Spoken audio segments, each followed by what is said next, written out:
이번 시간에는 평소에는 닫아두는 문, 북문인 숙청문에 대해서 이야기를 해볼까 합니다. 조선은 유교 국가이다 보니까 도성의 성문에 유교의 이념인 인의예지신이 들어갑니다. 그래서 동대문은 흥인문, 서문은 돈의문, 남대문은 예가 들어가고요. 북문에 이제 지가 들어가야 되는데 지가 들어가지 않고 숙청문 또는 숙청문이라고 이야기를 합니다. 그리고 실은 이제 보신각인데 이 이야기는 이제 보시면 이제 이 문이 특이한 것이 이제 동대문이나 서대문이나 남대문이 2층이고요. 소문들 4개는 1층으로 되어 있는데 이 북문이 숙정문은 이렇게 앞문 형태로 그려졌고요. 지를 사용하지 않고 음수갈 숙자를 씁니다. 그래서 숙청문 또는 숙정문으로 부르는데요. 그러니까 이쪽이 이제 주로 문을 닫아 두었는데 이 방향이 음의 방향이잖아요. 그러니까 이 문을 열어두면 음기가 도성 안으로 들어간다고 해서 이제 주로 닫아뒀는데 음의 방향이니까 음기가 들어온다고 막아두었는데 그럼에도 불구하고 굳이 이 문을 왜 만들었냐? 그러니까 태조실록에 보면 정동, 정서, 정남, 정북에 하나의 문이 있어야 되니까 정북의 문은 숙청문이라고 이름을 지어놓고 문을 만들긴 했지만 물룰은 이제 만들지 않은 그런 앞문 형태가 되는 거죠. 그러니까 음의 방향이니까 주로 닫아두었는데 사실은 열어두어도 다니기 힘든 문이 숙정문이에요. 그러니까 여기가 북악산으로 올라가는 이제 안국역 2번 출구에서 2번 마을버스를 타고 성균관대 후문에 내리면 이제 와룡공원이 되고요. 와룡공원에서 말바위 전망대를 통해서 이제 산의 성곽, 능선을 따라 쭉 가면 이 문이 등장을 합니다. 그러니까 이 문은 사실은 위치상으로도 음의 방향이라서 닫아뒀다고 하지만 동서남북에 문을 하나씩 둬야 되기 때문에 만든 그러니까 열어둬도 다니기 힘든 위치에 있는 겁니다. 그러니까 형식상 만든 거죠. 그래서 이 문의 위치도 그렇고 사실은 이제 방향도 그래서 이제 주로 닫아뒀다고 이야기를 하는 겁니다. 그래서 다른 성문의 위치를 보시면 일단 이제 타락산과 인왕산, 목멱산과 백악이 십자 형태가 아니기 때문에 이제 능선을 따라서 쌓았기 때문에 이렇게 도성의 형태가 원형이거나 직사각형은 되지 않는 거고요. 다른 성문들 보시면 흥인문이나 돈이문이나 숭례문이나 광이문, 소이문 같은 경우에는 이렇게 등고선이 낮은 지역 평지 부분에 만들어져 있고요.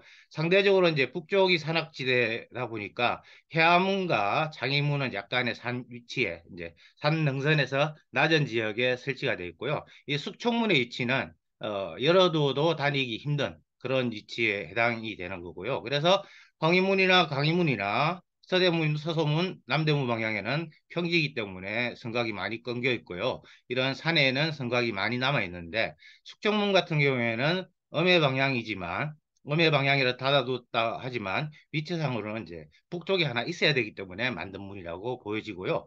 그다음에 이제 조선시대에 이제 금산제도라는 게 존재를 합니다. 그러니까 도성의 맥이 있는 부분, 도성의 맥으로 연결되는 이 인왕산이라든지 낙산이라든지 백악이라든지 목욕산이라든지 삼각산에서 이제 백악으로 연결되는 이런 맥들은 그린벨트 개념 비슷하게 되는 거죠. 그러니까 그린벨트 개념 비슷하게 되는 게 뭐냐면은 이런 거죠. 그러니까 도성의 맥이기 때문에 보존을 해야 된다고 생각을 하는 거죠. 그래서 이쪽은 함부로 훼손해서는 안 된다고 생각을 하는 거예요. 그래서 훼손해서는 안 되니까 여기를 이제 에, 여기서 이제 나무를 베거나 돌을 캐거나 그래서는 안 되고요. 송충이도 나무를 갉아먹기 때문에 송충이를 잡기도 하고요. 이 일대의 나무나 돌을 훼손하거나 그다음에 무덤을 쓰는 경우에는 처벌을 받게 되는 겁니다. 금산제도가 있고요. 신성시 하는 거죠. 도성의 맥들을. 신성시 하는 거고 숙청문은 특히 음의 방향이라서 이제 경계를 더 하는 겁니다. 그런데 이 음양을 개념을 생각하면 아까도 말씀드렸지만 해가 잘 드는 방향이 양이에요. 그러니까 남쪽이 양이 되는 거죠. 그러니까 숭례문 방향이 양이 되고 숙정문 방향이 이제 음의 방향이 되는데 주로 이 문을 닫아뒀지만 이 문을 열 때가 있습니다. 언제냐면은 양의 기운이 너무 강할 때 그러니까 양의 기운이 너무 강할 때가 예를 들어서 가뭄일 때 이런 경우에는 양의 기운을 눌러야 되죠. 그래서 숙내문을 닫아야 되는 거고요. 그래서 음의 기운이 필요하니까 숙정문을 열게 되는 거죠. 그래서 이 문을 이제 열 때가 언제냐면은 양의 기운이 가장 강한 시기, 기우제를 지낼 때가 되는 거죠. 그러니까 기우제를 지나면 비는 오게 돼 있습니다. 왜냐하면 3일 후에 오든 일주일 후에 오든 뭐 열흘 후에 오든 석 달 후에 오든 일주일에 한 번씩 기우제를 지내면 비가 오니까 비가 올 때까지 기우제를 지나니까 비는 오는데 그때 이제 비우제를 지낼 때 어떤 일들을 하냐면은 시장을 일단 옮깁니다. 시장을 옮기고요. 또 하나 이제 비를 부르는 동물이 뭡니까? 용이죠. 비늘이 있는 용이고 용의 라이벌이 호랑이가 되는 거죠. 그래서 호랑이를 잡아서 호랑이 머리를 용이 있는 곳에 갖다 바칩니다. 그러니까 호랑이 머리를 담그는데 에, 용이 어디 삽니까? 물에 살죠. 비늘이 있는 용은 물에 사니까 바다나 강이나 저수지나 폭포 같은 데 살아요. 그래서 한양에서는 호랑이 머리를 한강에 이제 담그게 하고요. 신정 동국리 성남 같은 데는 보시면 이제 거기도 기우제 이야기가 나오면 그런 데는 이제 지방에서는 저수지 주로 이름이 이제 용년 또는 용소라고 불리는 저수지에 호랑이를 바치는데 서울에서는 한양에서는 호랑이 머리를 바치지만 지방에서는 호랑이 머리를 구하기가 힘드니까 호랑이 뼈를 저수지 용이 사는 저수지에 갖다 바칩니다. 그리고 이제 석척기우제라는 말이 나오는데요. 석척이란 말이 이제 기우제를 지날 때 어, 도롱뇽을 필요로 하는 겁니다. 용이 이제 호랑이 머리를 먹었지만 용이 실제로 존재하는 것은 아니잖아요. 그래서 일단 그러니까 양의 방향인 숭례문을 닫고 음의 방향인 숙정문을 엽니다. 그런 다음에 실제로 용이 없으니까 용의 대체제인 도롱뇽을 잡습니다. 도롱뇽을 한자로 석척이라고 하는 거예요. 그래서 도롱뇽을 잡아서 항아리에 가둔 다음에 버들가지로 이제 두드리면 그 도롱뇽이 울잖아요. 그게 이제 구름을 일으키고 비를 내려주기를 기원한다. 그래서 석척 기우제라고 부르고요. 그 일은 이제 10살 미만의 어린 아이들에게 시키게 됩니다. 그리고 이제 용을 이야기를 할 때 주역에 보면 운종용, 풍종호라고 해서 용은 그러니까 구름은 따를 종, 용. 그러니까 구름은 용을 따른다. 그런 이야기가 나오고요.